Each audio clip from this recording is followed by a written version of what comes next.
अस्सलाम वालेकुम। Welcome back to ethical hacking basics on Urdu I T academy. आज हमारा लेक्चर नंबर 3 है और हम इम्पोर्टेंस ऑफ इंफॉर्मेशन सिक्योरिटी और CIA ट्राइड के ऊपर बात करेंगे। होपफुली आज हमारा मॉड्यूल नंबर 1 भी कंप्लीट हो जाएगा। सबसे पहले प्रीवियस लेक्चर के ऊपर थोड़ा सा फास्ट रिकैप कर लेते हैं। हमने लास्ट लेक्चर में हैकर के एक थॉट प्रोसेस के ऊपर बात करी थी। हमने ये पढ़ा था कि to beat a hacker you need to think like one. Second, हमने हैकर्स की कुछ टाइप्स पे बात करी थी, जिसमें से जो है कुछ important types black hat, white hat और ग्रे हैट हैकर्स थे। ब्लैक हैट हैकर वो होता है जो कि साइबर क्रिमिनल्स और अनएथिकल हैकर्स होते हैं। ब्लैक हैट हैकर्स की अप्रोच डिस्ट्रक्टिव होती है। White hat hackers ethical hackers होते हैं और ये डिफेंसिव पर्पस के लिए पेन टेस्टिंग करते हैं। Grey hat hackers white hat और ब्लैक हैट हैकर्स के कॉम्बिनेशन होते हैं। ये वो हैकर्स होते हैं जो कभी ब्लैक हैट हो जाते हैं और कभी वाइट हैट हो जाते हैं। फिर हमने पेन टेस्टिंग की कुछ टाइप्स पे बात करी थी। हमने ये देखा था कि ब्लैक बॉक्स पेन टेस्टिंग वो होती है जिसमें हमारे पास हमारे टारगेट की कोई भी इंफॉर्मेशन गिवन नहीं होती। मींस के अगर हमें एक वेब को पेन टेस्ट करना है तो हमें सिर्फ वेब का URL गिवन होगा। वाइट बॉक्स पेन टेस्टिंग में हमारे पास हर इंफॉर्मेशन गिवन होती है, इवन के अगर सिस्टम के क्रेडेंशियल्स रिक्वायर्ड होते हैं तो वो भी गिवन होते हैं। Grey box pen testing white box और ब्लैक बॉक्स के बीच में कहीं होती है। और जो है ग्रे बॉक्स पेन टेस्टिंग में हमारे पास ना तो कंप्लीट इन्फॉर्मेशन गिवन होती है, ना ही ऐसा होता है कि बिल्कुल भी इन्फॉर्मेशन नहीं दी जा रही। मिनिमम इन्फॉर्मेशन दी जाती है हमारा टाइम सेव करने के लिए। और इस टाइप की pen testing most probably internal pen testers कर रहे होते हैं। हैकिंग फेजेस पे हमने बात करी थी लास्ट लेक्चर में। हमारे पास हैकर जिन फेजेस के थ्रू गुजरता है वो 5 फेजेस होते हैं। First phase information gathering and reconnaissance होता है, जिसके अंदर हैकर फुटप्रिंटिंग करता है, मैक्सिमम इंफॉर्मेशन गेन करने की कोशिश करता है, गैदर करने की कोशिश करता है जो भी उसका टारगेट होता है। सेकंड फेज़ में फिर वो आ जाता है कि उन्हीं इंफॉर्मेशन को यूज़ करते हुए वो स्कैनिंग करता है और वल्नरेबिलिटीज़ को आइडेंटिफाई करने की कोशिश करता है। जब वो वल्नरेबिलिटीज़ आइडेंटिफाई कर लेता है तो फिर हैकर चला जाता है थर्ड फेज़ में, जो कि गेनिंग एक्सेस है। इस फेज़ में हैकर फाइनली हैकिंग करता है। उन आइडेंटिफाइड वल्नरेबिलिटीज़ को एक्सप्लॉइट करते हुए वो सिस्टम पे एक्सेस गेन करता है। एक्सेस गेन करने के बाद हैकर आ जाता है फोर्थ फेज़ पे, जो कि मेंटेनिंग एक्सेस है। इस फेज़ में हैकर अपना बैकडोर सिस्टम के अंदर हाइड करता है, क्योंकि हैकर हमेशा वल्नरेबिलिटी को एक्सप्लॉइट करके सिस्टम की एक्सेस नहीं लेगा, बल्कि वो फिर अब जब आएगा तो अपने बैकडोर के थ्रू आएगा। उसकी वजह यह है कि वल्नरेबिलिटी कल को पैच भी हो सकती है और बैकडोर जो है उसका वो मतलब हिडन होता है, तो वो सिर्फ हैकर को पता होता है। फिर लास्ट उसका जो स्टेप है, फिफ्थ जो फेज़ है, वो है कवरिंग ट्रैक्स का। इस फेज़ में हैकर जो होता है वो सिस्टम के तमाम लॉग्स को डिलीट कर देता है, हैकिंग एविडेंस को डिलीट कर देता है कि इन केस अगर कोई आके लॉग्स वगैरह व्यू करे, कोई सिक्योरिटी रिसर्चर या सिक्योरिटी एक्सपर्ट या इवन सिस्टम एडमिनिस्ट्रेटर, तो उसको कोई हैकिंग की एविडेंस ना मिल सके। तो ये जी प्रीवियस लेक्चर का थोड़ा सा फास्ट रिकैप हो गया। आज के लेक्चर में हम बात कर लेते हैं इंपॉर्टेंस ऑफ इंफॉर्मेशन सिक्योरिटी के ऊपर। सबसे पहले देखें, आज की इस दुनिया में स्पेशली इन पाकिस्तान और इंडिया में भी हम ये देख रहे हैं कि इंफॉर्मेशन सिक्योरिटी को बहुत ज़्यादा हाइप मिली हुई है। और जब से हमारे पास साइबर सिक्योरिटी के कुछ बड़े इंसिडेंट्स हो गए, तो उसके बाद से मतलब जो अच्छे सिक्योरिटी प्रोफेशनल्स हैं और एक्सपर्ट्स हैं, उनकी वैल्यू समझेंगे आसमान को पहुंची हुई है। तो उसकी वजह क्या है कि आज के दौर में हमारा हर सिस्टम, चाहे वो डेटा सेंटर का सर्वर हो या चाहे वो आपके घर का लैपटॉप हो, आपका मोबाइल हो, वो किसी ना किसी नेटवर्क से या इंटरनेट से कनेक्टेड है। इवन ये कि अब जब से इंटरनेट ऑफ थिंग्स की जो जनरेशन आ रही है, आपका जो फ्रिज है या आपका जो AC है वो भी इंटरनेट से ही कनेक्टेड होता है और आप उसको ओवर द नेटवर्क कंट्रोल कर रहे होते हैं। Then number second thing is कि हमारा जो भी डेटा हमारे सिस्टम्स के ऊपर है वो बहुत ज़्यादा वैल्यूएबल है। मींस के इन केस अगर वो डेटा लॉस हो जाता है या डेटा थेफ्ट हो जाता है तो बिजनेस को शट डाउन भी करना पड़ सकता है। देन हम जो इस जनरेशन में IT सिस्टम्स के ऊपर बहुत ज़्यादा रिलाई करने लगे हैं। मींस कि अब कोई इमेजिन भी नहीं कर सकता कि कोई कंपनी जो हो, या कोई बैंक हो या कोई हॉस्पिटल हो, विदाउट आईटी सिस्टम्स के वो ऑपरेट कर सके खुद को, विदाउट इंफॉर्मेशन टेक्नोलॉजी खुद को ऑपरेट कर सके। पहले एक बात कही जाती थी कि यार बेटा अकाउंटेंट बन जाओ, कभी भूखे नहीं मरोगे। क्यों? क्योंकि एक अकाउंटेंट हॉस्पिटल में भी चाहिए, एक अकाउंटेंट किसी इंजीनियरिंग फर्म में भी चाहिए, एक अकाउंटेंट किसी शॉप पे भी चाहिए। बट अब जो जनरेशन आ रही है कि आईटी एक्सपर्ट जो होता है वो आपको हर जगह चाहिए। वो आपको हॉस्पिटल में भी चाहिए, वो आपको इंजीनियरिंग इंडस्ट्री में भी चाहिए, वो आपको जो है मतलब किसी फाइनेंशियल फर्म है वहाँ पे भी चाहिए, हर जगह चाहिए आईटी टेक्निकल सिस्टम्स आपको। बट डॉक्टर्स आपको सिर्फ हॉस्पिटल में चाहिए, टीचर्स आपको सिर्फ स्कूल्स में चाहिए, प्रोफेसर्स आपको सिर्फ यूनिवर्सिटी में चाहिए। तो ये एक बड़ी वजह है कि हम बहुत ज़्यादा रिलाई करने लगे इन सिस्टम्स पे। देन हमारे जो है लास्ट पॉइंट, कि जब हम इंफॉर्मेशन सिक्योरिटी के कुछ स्टैंडर्ड्स को कंप्लाई नहीं कर रहे होते तो हमारे पास रेगुलेटरी आ जाती है, और वो रेगुलेटरी हमारे अगेंस्ट जो भी ऑर्गेनाइजेशन होती है उसके अगेंस्ट डिसिप्लिनरी एक्शन ले सकती है, या पेनल्टी लगा सकती है, कोई हैवी फाइन लगा सकती है। जस्ट फॉर एग्जांपल, पाकिस्तान में बैंकिंग इंडस्ट्री को जो रेगुलेट करता है वो स्टेट बैंक ऑफ पाकिस्तान है। स्टेट बैंक ऑफ पाकिस्तान ने कहा हुआ है कि ये अपने इंफॉर्मेशन सिक्योरिटी का डिपार्टमेंट बनाना है, और आपने साल में जो है एक दफ़ा इंटरनल पेन टेस्टिंग करनी है और एक दफ़ा एक्सटर्नल पेन टेस्टिंग करानी है। जस्ट फॉर एग्जांपल बोल रहा हूँ। इस तरह की अगर स्टेट बैंक ने कोई रेगुलेशन बना दी तो every bank has to follow it. अगर वो इन रेगुलेशंस को फॉलो नहीं करेगा, कंप्लाई नहीं करेगा, तो देन जो रेगुलेटर है वो उनको फाइन कर सकता है विद हैवी पेनल्टी। देन हम बात करते हैं कि what is CIA tried. CIA tried stands for confidentiality, integrity and availability. तो सबसे पहले कॉन्फिडेंशियलिटी पे बात कर लेते हैं। कॉन्फिडेंशियलिटी देखें अपने नाम से जाहिर है, कॉन्फिडेंशियलिटी कहते हैं किसी भी चीज़ की प्राइवेसी को। मीन्स के एग्जांपल दे के समझाता हूँ। अगर मेरे बैंक बैलेंस में, मेरे बैंक अकाउंट में 1 लाख रुपए का बैलेंस पड़ा हुआ है, तो वो सिर्फ और सिर्फ मुझे पता होना चाहिए, क्योंकि वो मेरे लिए कॉन्फिडेंशियल है, एक कॉन्फिडेंशियल इंफॉर्मेशन है मेरा बैंक बैलेंस। अगर मेरा कोई दोस्त या कोई भी हैकर मेरे अकाउंट का बैलेंस पता कर ले बाय यूजिंग सम एक्सप्लॉइट और वल्नरेबिलिटी ऑफ बैंकिंग सिस्टम, तो इसको कहेंगे कॉन्फिडेंशियलिटी ब्रीच होगी। मेरे अलावा किसी को मेरा बैंक बैलेंस नहीं पता होना चाहिए, क्योंकि I am the only authorise person to know the bank balance of my account. अगर वो मेरे अलावा किसी और पर्सन को पता चल जाता है तो मीन्स के कॉन्फिडेंशियलिटी ब्रीच हो गई। फिर इंटेग्रिटी आ जाती है। इंटेग्रिटी कहते हैं करेक्टनेस ऑफ डेटा। मीन्स के मेरे अकाउंट में 1 लाख रुपए पड़े हुए, वो कितना करेक्ट है। एक हैकर आता है, उस 1 लाख रुपए को एक ज़ीरो कम करके 10,000 कर देता है, 10,000 रुपीज़ कर देता है, तो मीन्स के मेरी इंटेग्रिटी ब्रीच होगी, डेटा मॉडिफाई हो गया। जो डेटा नज़र आ रहा है कि बैंक अकाउंट में 10,000 रुपये पड़े हुए हैं, वो गलत है। करेक्टनेस ऑफ डेटा ख़त्म हो गई, इंटेग्रिटी ब्रीच हो गई।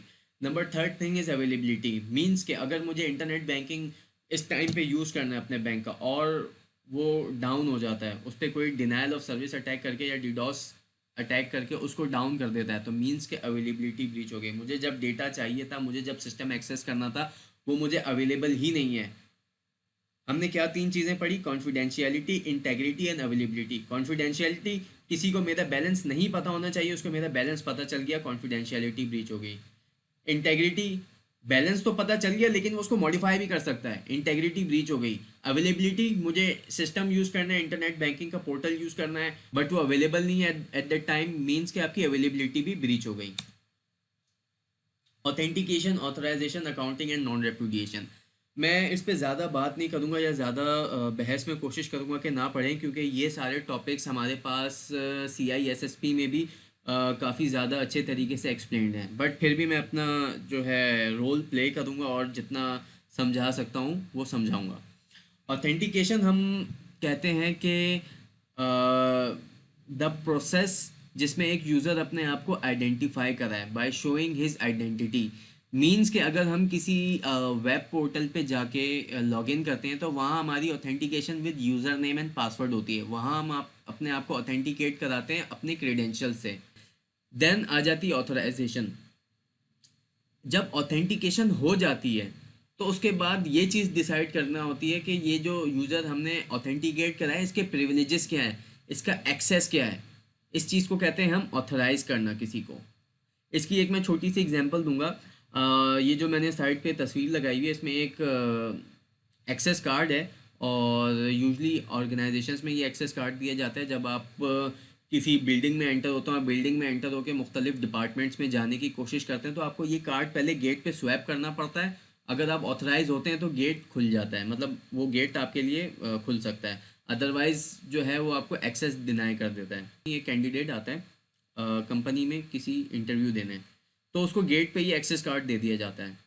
जब वो ये एक्सेस कार्ड लेके अंदर जाता है और उसको स्वैप करता है, मतलब मेन डोर पे स्वैप करता है, तो वो ऑथेंटिकेट हो जाता है कि यार गार्ड उसको जाने देता है, ठीक है एक्सेस कार्ड देखे कि ठीक है जी आपके पास एक्सेस कार्ड है, आप अलाउड हैं कि आप इस बिल्डिंग के अंदर चले जाएं। लेकिन जब वो बिल्डिंग के अंदर जाता है और वो फिर चला जाता है आईटी के सेक्शन में, आईटी के सेक्शन में डेटा सेंटर में जाके ये कार्ड स्वैप करने की कोशिश करता है, तो वो ऑथराइज नहीं है कि वो डेटा सेंटर में जाए। ही इज़ ओनली ऑथराइज के वो सिर्फ उस कैंडिडेट उस पर्टिकुलर एचआर के सेक्शन में जाके वहाँ पे स्वैप करके एचआर का जो भी डिपार्टमेंट है वहाँ जाके बस बैठ सकता है एक पर्टिकुलर एरिया में।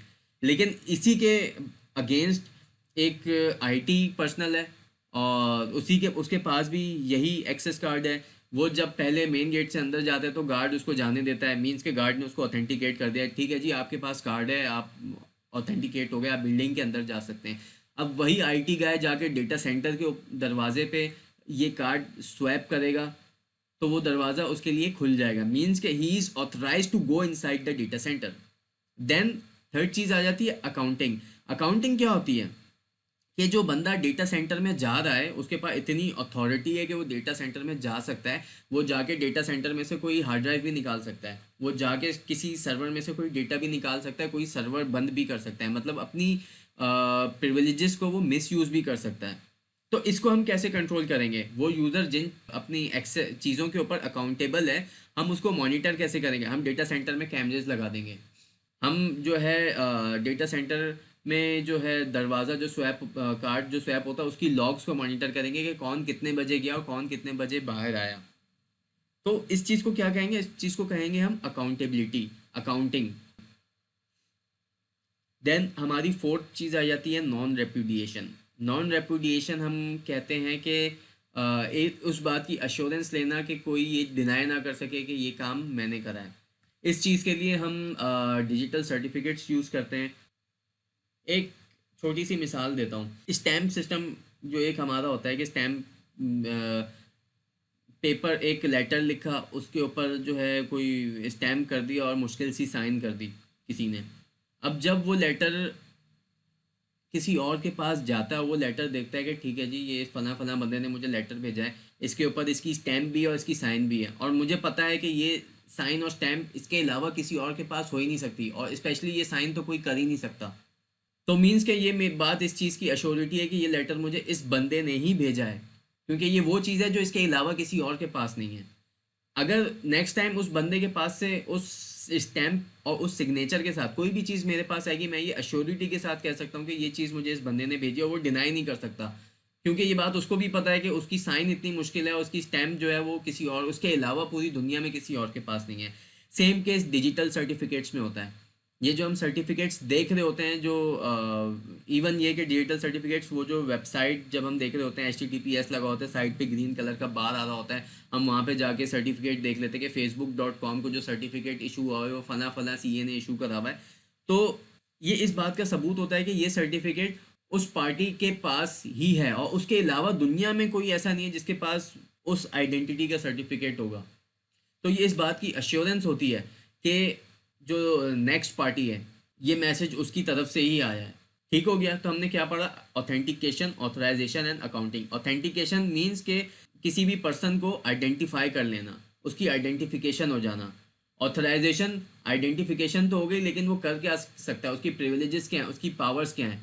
अकाउंटिंग, अगर वो यूज़र अपनी पावर्स को मिस यूज़ कर ले तो हम उसको टैकल कैसे करेंगे, हम उसको मॉनिटर कैसे करेंगे, उसकी जो है मिस यूज़ ऑफ पावर को कंट्रोल कैसे करेंगे, वो यूज़र किन चीज़ों के ऊपर अकाउंटेबल है, उसको हम जो है कंट्रोल कैसे करेंगे।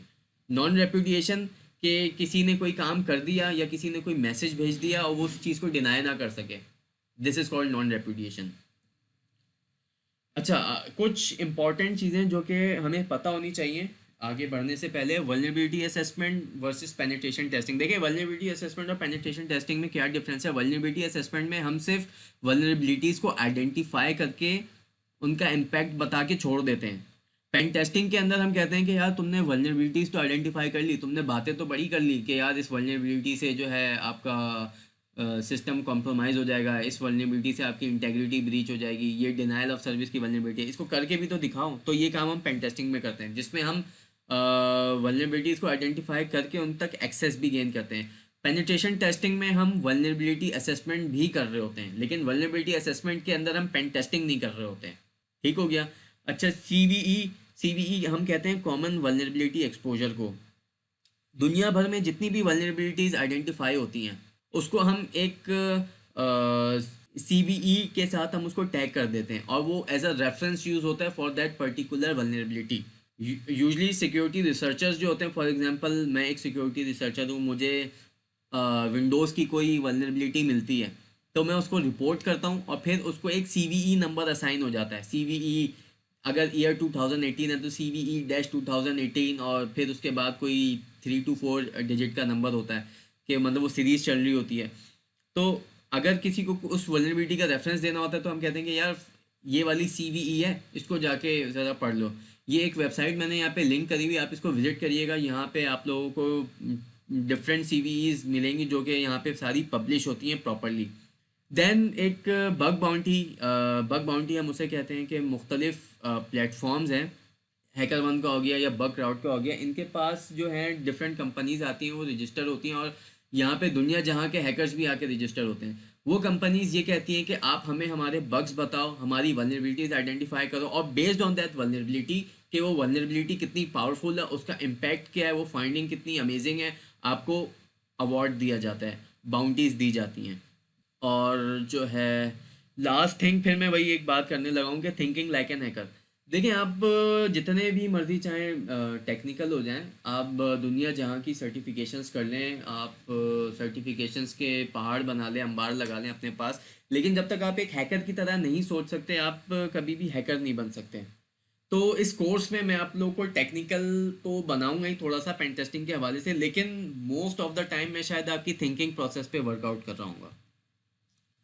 तो थिंकिंग लाइक ए हैकर, इसमें हम ये बात करते हैं कि भाई देखिए हैकर सोचता कैसे। एक हैकर हमेशा आउट ऑफ द बॉक्स सोचता है। सेकंड बात ये है कि हैकर्स जो होते हैं, हैकर बनने के लिए आपके अंदर पेशेंस बहुत होनी चाहिए, सब्र जो है मतलब बेपनाह होना चाहिए। लेकिन हैकर्स जो होते हैं वो लेज़ी बहुत होते हैं, मतलब वो ईजिएस्ट वे निकालेंगे कि यार ये काम, अगर मुझे किसी कंपनी का जो है कोई डेटा हैक करना है या डेटा निकालना है तो वो ईजिएस्ट वे निकालेगा। अगर वो हर दफ़ा शायद हैकिंग ना करे, हो सकता है कि वो जाके थोड़ी सी अपनी सर्च करके कोई कंपनी का एम्प्लॉय निकाल लें, उसी को वो ख़रीद के बोले कि यार ये मुझे डेटा दे दो। या फिर वो कोई मतलब अगर उसको पता है कि यार इस कंपनी एक ऑर्गेनाइजेशन है, इनके ये चार सर्वर्स वल्नरेबल हैं, तो वो मोस्ट वल्नरेबल सर्वर के थ्रू जाएगा। वो उन सर्वर्स के थ्रू नहीं जाएगा जिनको पता है कि यार ये थोड़े मुश्किल से हैक होंगे, बिकॉज हैकर अपना टाइम नहीं वेस्ट करता। हार्ड वर्किंग होते हैं बट पेशेंस होता है, और लेज़ी होते हैं। Work smart, don't work hard. तो हैकर्स जो होते हैं बहुत स्मार्ट होते हैं, वो ईजीएस्ट वे और मोस्ट मतलब के जो है सबसे कह लें कि आसान तरीका वो निकालते हैं किसी भी चीज़ को कॉम्प्रोमाइज़ करने के लिए। देन हैकर की एक ये सोच होती है कि हैकर जो होते हैं ना, जो वाकई जेन्युइन हैकर्स होते हैं, उनको पता होता है कि कोई जो चीज़ है वो किस तरह काम कर रही है। अगर नहीं पता होता तो ये उनके अंदर तजस्सुस होता है उस चीज़ को जानने का कि ये काम कैसे कर रही है, इसके बैकग्राउंड प्रोसेसेस क्या हैं, और इससे बढ़ के क्या चीज़ हो सकती है। हैकर एक ऐसा दिमाग होता है जो सोचता है कि यार अगर मैं ये रूल्स फॉलो ना करूं, मींस कि अगर फर्स्ट नेम एक एक वेब के ऊपर फॉर्म है, वहाँ पे आ रहा है फर्स्ट नेम और लास्ट नेम, वो ये कहता है कि यार मैं फर्स्ट नेम की जगह नेम नहीं लिखता, मैं जो है ना एक छोटा सा एच टी एम एल का कोड लिख के देखता हूँ क्या होता है। रूल क्या है कि भाई उस फील्ड में आप नेम लिखें, और नेम होता है अल्फ़ाबेटिकल करेक्टर्स में, लेकिन वो उस रूल को फॉलो नहीं करता, वो नेम लिखने के बजाय कोई कोड लिख के कोई कोड इंजेक्ट करने की कोशिश करता है। तो हैकर्स रूल्स फॉलो नहीं करते, वो देखते हैं कि अगर हम रूल्स को फॉलो नहीं करेंगे तो क्या होता है। फिर हैकर जो है कोई काम करने के या कोई भी चीज़ अगर उसको दिख रही होती है तो वो ये सोचता है कि क्या मैं इसको और डिफरेंट वेज में कर सकता हूँ, या फिर कोई काम अगर किसी तरीके से हो रहा है, स्टेप्स 1 2 3 4 में हो रहा है, स्टेप 1 स्टेप 2 स्टेप 3 स्टेप 4, वो ये सोचेगा कि यार मैं स्टेप 1 करके डायरेक्ट स्टेप 3 पे आ जाऊँ, स्टेप 2 ना करूँ, तो क्या फ़र्क पड़ता है। ठीक हो गया। तो ये एक मतलब कि हैकर की थिंकिंग, के एक हैकर सोचता कैसे और हम कैसे सोच सकते हैं हैकर की तरह, हमें अपने अंदर ये वाली खुसूसियात बिल्ड करनी पड़ेंगी। हमें आउट ऑफ द बॉक्स सोचना पड़ेगा, हमें अपने अंदर जो है पेशेंस डेवलप करनी पड़ेगी। लेजी नहीं होइएगा, लेजी होने को मैं नहीं कह रहा। लेजी होने बताने का मकसद ये था कि हैकर लेजी इस सेंस में होता है कि अगर उसको लगेगा कि यार ये मशीन जो है, एक सर्वर है जो कि इजी टू कॉम्प्रोमाइज़ है, वो उस जगह से जाएगा। वो हैकर कोई काम करने का सबसे आसान तरीका निकाल ही लेगा, वो मेहनत वाला काम कभी नहीं करेगा, ईजीएस्ट वे निकालेगा। इसलिए मैं हैकर को लेज़ी कह रहा हूँ, वरना हैकर्स लेज़ी नहीं होते। अगर कोई वाकई लेज़ी बन जाएगा तो वो हैकिंग सीख ही नहीं सकता, मेहनत ही नहीं कर सकता। हैकर्स जो हैं वो स्मार्टली काम करते हैं rather than working hard, they work smart. और फिर हैकर्स के अंदर रिवर्स इंजीनियरिंग का कॉन्सेप्ट बहुत होता है कि कोई चीज़ बनी है तो बनी कैसे, इन चीज़ों को सोचना, तो हमें भी इस तरह से सोचना पड़ेगा। एक छोटी सी केस स्टडी के ऊपर बात कर लेते हैं कि एक हैकर है, उसको किसी ने कहा कि यार ये जो है ना, मैं तुम्हें $20,000 दे रहा हूँ और तुमने जो है ना एक ऑर्गेनाइजेशन में जाके उनका जो है ये वाला डेटाबेस का जो है ना पूरा बैकअप निकाल के मुझे ला के देना है, और उसको $20,000 मिल गए। तो हैकर क्या करेगा। हैकर जो है पहले तो घर बैठ के उसको पता है कि यार अगर मैं घर बैठ के यहाँ से इंटरनेट के थ्रू से आऊँगा तो मुझे कोई इतनी सक्सेस नहीं मिलनी, क्योंकि इस जगह पे लगा हुआ है फायरवॉल, ये यहाँ पे आ गया फायरवॉल। तो उसको पता है कि मैं यहाँ से आऊँगा, मैं इंटरनल नेटवर्क पे जो सर्वर्स हैं उनको स्कैन नहीं कर सकता, मुझे यहाँ से फायरवॉल ही किक ऑफ कर देगा। तो हैकर क्या करेगा, वो पहले ये सोचेगा कि यार मैं एक काम करता हूँ, मैं अपनी जो है ना उस कंपनी की सराउंडिंग में जाता हूँ और मैं डिटेक्ट करता हूँ कि मुझे वायरलेस सिग्नल्स मिल रहे हैं कि नहीं मिल रहे हैं। वो जाता है अपनी गाड़ी बिल्डिंग के बाहर पार्क करता है और देखता है कि उसको वायरलेस के सिग्नल्स आना शुरू हो जाते हैं। वो वायरलेस नेटवर्क को हैक करता है। वायरलेस नेटवर्क हैक करना कोई मुश्किल बात नहीं है, हो जाते हैं और कंडीशंस होती हैं, बट वायरलेस नेटवर्क्स कॉम्प्रोमाइज़ हो जाते हैं। तो वायरलेस नेटवर्क हैक करेगा, हैक करके उसके पास फिर कोई चीज़ उसको नहीं रोक रही, क्योंकि फायरवॉल जो लगी हुई है वो इंटरनेट के मुंह पे लगी हुई है। इंटरनेट से कोई आएगा तो उसके लिए फायरवॉल है, लेकिन जो इंटरनल नेटवर्क से आएगा उसके लिए फायरवॉल नहीं है डेटा सेंटर में जाने के लिए। मीन्स के हैकर जब वायरलेस नेटवर्क पे आ गया तो वो इंटरनल नेटवर्क पे आ गया। अब वो किसी भी सर्वर को स्कैन करे, उसके लिए फुल फ्लैज जो है ना सब कुछ खुला हुआ है। तो वो आएगा डेटा डीबी सर्वर को स्कैन करेगा, होपफुली उसको कोई ना कोई वल्नरेबिलिटी मिल जाएगी, वो कॉम्प्रोमाइज़ कर लेगा। अब सेकंड केस क्या हुआ, हैकर जो है उसको हुआ कि यार उसने कहा यार मैं इतनी भी मेहनत नहीं कर रहा, या उसने जो है सोचा कि यार कौन जाए बिल्डिंग के बाहर गाड़ी पार्क करें। उसने घर बैठे बैठे थोड़ी सी वर्किंग करी और लिंक्डइन और सोशल नेटवर्क पे थोड़ा सा घूम घाम के उसको पता चला कि यार ये एक बंदा है कंपनी का, ये ना बड़ा जो है अपसेट है अपनी जॉब से, या इसके मतलब उसको उसको कहीं से पता चला कि भाई मैनेजर ने जो है इसकी बड़ी क्लास व्लास ले लेता है अक्सर एक बंदे की। तो वो क्या करेगा, उसको जो $20,000 मिले हुए होंगे उसमें से जो है ना वो 3 या 4 हज़ार डॉलर जाके, उसको पता है कि यार ये बंदा लालची है, उसने उसके ऊपर बड़ी वर्किंग करी हुई होगी, उसको जाके बोलेगा कि यार ये तुम मुझसे 3 हज़ार 4 हज़ार डॉलर लो और तुम ही मुझे ये डेटा निकाल के दे दो, वो अपनी वर्किंग करके। तो दिस इज़ द वे कि जो हैकर जिस तरह से सोचता है, जिस तरह की वो अप्रोच यूज़ करता है। एक और केस स्टडी पे बात कर लेते हैं कि एक मतलब हैकर है, उसको टास्क मिला कि यार एक जो है एक्स वाई जी पर्सन है, या आपका कोई एक्स वाई जी ग्रुप का बंदा है, कंपनी का बंदा है, आपने उसका जो है कोई पर्सनल अकाउंट हैक करना है। तो सिंस के वो उसके ग्रुप का बंदा है या कंपनी का बंदा है तो उसके लिए उस तक रीचेबिलिटी थोड़ी आसान है। तो हैकर क्या करेगा कि हैकर को पता है कि यार ये जो मेरा कंपनी का जो बंदा है, ये जब वॉशरूम जाता है तो ये अपना मोबाइल जो है ना ये टेबल पे छोड़ के जाता है। मोबाइल टेबल पे छोड़ के जाना है, उसने उसका कोई पर्सनल सोशल नेटवर्क का अकाउंट हैक करना है, मतलब लिंक्डइन करना है या फेसबुक करना है। यूजली ये जो अकाउंट्स होते हैं ये हमारे मोबाइल नंबर के साथ टैग्ड होते हैं। मीन्स कि अगर कोई पासवर्ड रिसेट करेगा तो जो पिन आएगी वो आपके मोबाइल पे आएगी। तो हैकर वेट करेगा कि यार ये बंदा बस अपना मोबाइल सीट पे छोड़ के ज़रा जाए वॉशरूम, या चाय पीने जाए, या चार्जिंग पे लगा के ज़रा उठ के जाए। तो वो वेट करेगा उसके मोबाइल सीट पे छोड़ने का। देन उसको वो मौका मिल गया कि हाँ भाई मोबाइल उसने अपनी टेबल पे छोड़ दिया है। फिर वो क्या करेगा कि उसका एक तो मोबाइल एक्सेस मोबाइल के पास चला जाएगा, और दूसरे ही हैंड पे अगर उसने फॉर एग्जांपल उसका लिंक्डइन का पासवर्ड अकाउंट कॉम्प्रोमाइज़ करना है, फेसबुक का करना है, या कोई सा भी करना है, वो फ़ौरन जाएगा उसके जो है पासवर्ड रिसेट फॉर्म में जाएगा, उसका नंबर डालेगा, पासवर्ड रिसेंट पे क्लिक करेगा, वो कोड आ जाएगा उसके नंबर पे। अब बात क्या है कि मोबाइल पे लगा हुआ है लॉक, लेकिन एक कंडीशन ये भी होती है कि आपके कंटेंट्स जो है ना, एसएमएस आपके स्क्रीन पे आ जाते हैं। ये मैंने एक स्क्रीनशॉट लगाया हुआ है, इसमें आप ये देखें कि ये मैंने अपने ही मोबाइल का स्क्रीनशॉट लगाया हुआ है, लेकिन मैंने कंटेंट्स हिडन वाली पॉलिसी हटा दी थी। क्या इसमें हुआ क्या है कि मेरे ही भाई ने मुझे एसएमएस करा हुआ है और उसका कंटेंट मुझे नज़र आ रहा है। मीन्स के अगर इस एसएमएस की जगह कोई पासवर्ड रिसेट का कोड आता, तो वो कोड भी मुझे नज़र आ जाता। मैं वो कोड देखता, जाके वहाँ वेब पे डालता और मेरे पास पासवर्ड रिसेट का फॉर्म आ जाता। और यहाँ पे आप ये देख रहे हैं कि नीचे आ रहा है कि यूज़ फिंगरप्रिंट और swipe the screen to unlock. तो ये बताने का मकसद ये है कि ये मोस्ट इम्पॉर्टेंट पार्ट है यहाँ पे कि आप अपने जो है फ़ोन को बहुत ज़्यादा सिक्योर करें, क्योंकि आपका जो फ़ोन है, आपका जो स्मार्टफोन है, ये समझें कि आपका जो है ना पूरा खाता है। आपके बैंक अकाउंट्स इस पे टैग्ड हैं, आपके सोशल अकाउंट्स इस पे टैग्ड हैं, आपके व्हाट्सएप, आपका दुनिया जहाँ का जो कुछ भी है वो आपका स्मार्टफोन है। तो फ़ोन लॉक है और मैसेज नज़र आ रहा है, तो उस केस में भी अगर use most most of the time मैंने किसी मतलब लोगों में इतना शऊर नहीं देखा कि वो अपने जो है स्क्रीन पे जो मैसेजेस आ रहे हैं उसका कंटेंट वो हाइड कर दें, सोचते भी नहीं है। तो जो है उसने पासवर्ड रिसेट कोड आया, हैकर को कोड मिल गया, उसने डाल दिया, वो पासवर्ड रिसेट हो गया। एक और कंडीशन क्या हो सकती है कि अब बात इसमें ये आ रही है कि यार देखें अगला बंदा आएगा, वो जितनी देर में देखेगा कि यार मेरे मोबाइल पे उसका फेसबुक नहीं चल रहा, पासवर्ड चेंज हुआ है, मोबाइल पे देखेगा हाँ यार कोड आया हुआ है, मीन्स के किसी ने पासवर्ड रिसेट करा है और कोड यूज़ करा है, तो तब तक देर भी हो चुकी होगी, उसका अकाउंट कॉम्प्रोमाइज़ हो चुका होगा।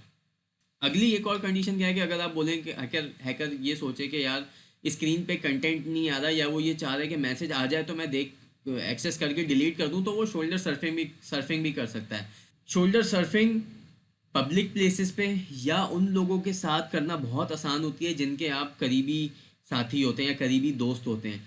ऑफिसेज में, इवेंट्स में, घर पे, या किसी पब्लिक प्लेस पे, स्पेशली एटीएम्स के पास, वहाँ पे शोल्डर सर्फिंग करना कि किसी का पिन देख लेना, किसी का पासवर्ड देख लेना, या स्क्रीन का लॉक कोड क्या है, या स्क्रीन का पिन कोड क्या है वो देख लेना, is not a big deal, लोग करते हैं। और this is not something technical, but ये वो चीज़ है जो कि आपके थिंकिंग से रिलेटेड है। आपको इस तरह सोचना पड़ेगा कि यार ये भी तो चीज़ हो सकती है। अभी तक हमने कोई टेक्निकल चीज़ अप्लाई नहीं करी, अभी तक हमने कोई टेक्निकल टूल यूज़ नहीं करा, अभी तक हम सिर्फ एक थिंकिंग प्रोसेस के थ्रू हैकिंग कर रहे हैं। हम सिर्फ सोच रहे हैं कि यार अगर जिस बंदे का अकाउंट मुझे हैक करना है उसका अगर मोबाइल मुझे फ्री स्पेस में मिल जाता है कि जब वो पास में ना हो, मैं फ़ौरन फेसबुक पे जाके या लिंक्डइन पे जाके पासवर्ड रीसेट का फॉर्म भरूंगा, उसके मोबाइल पे पिन कोड आएगा, फ़ौरन मैं पिन कोड देख के पासवर्ड रीसेट कर लूँगा और फिर वहाँ से चला जाऊँगा। अब वो भले देखता रहे कि यार किसने पिन रीसेट करा, किसने ये यूज़ करा। सेकंड वो मौका देख के शोल्डर सर्फिंग कर ले, उसने देख लिया कि मतलब जिसे हम कहते हैं ना कि काड़ी आंखों से देखना, उसने काड़ी आंखों से देख लिया कि हाँ यार इसका पैटर्न इस तरह से बन रहा है, स्क्रीन पे जेड बना रहा है, 7 बना रहा है, या 4321 इसका पिन है।